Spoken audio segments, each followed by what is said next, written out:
ቤት አስገባሽ። ውይ እንደው ዛሬ በህልሜ የመጣሽው ለካ ሄርሜላ ይሄን ሊያሳየኝ ነው። ኧረ ቤተሰብ በጣም ነው ደስ ያለኝ። እኔ በቃ መናገር ነው ያቃተኝ። በዛኛው ላይቫችን እንገባለን። በጣም እንኳን ሁላችሁም በቃ ይሄ ቀን ወይኔ ማይክል የሚያምረው እኮ በእናንተ እኮ ሁሉም የሚያምረው እንዴት አሳሳሙ ራሱ። አረ ወይኔ አረ እውነት ነው ግን ቤተሰብ እኔ በድንጋጤ ነው ቪዲዮ የሰራሁላችሁ። ውይ ማይክልዬ ፈገግ።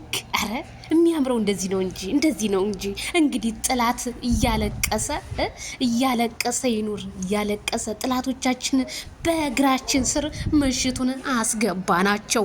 ስለዚህ ቶዬ ዛሬ 1 ሚሊዮን ብር ለጠንቋዩ ሲሰጥ የማይክል ጃክሰን ድግምት ለቀቀው። በሌሊቱ ተሰርቆ ማይክል ጃክሰን ተሰወረባት ሩታ ዛሬ እያለቀሰች ትመጣለች። እንዲሁም ኤፍሬም ዛሬ ለካ እያለቀሰ ፖስት ያደረገው ይሄ ነገር ተፈጥሮ ነው፣ ጎድ ነው ዘንድሮ። አይ ማይክል እንደው ትሰማኛለህ እኮ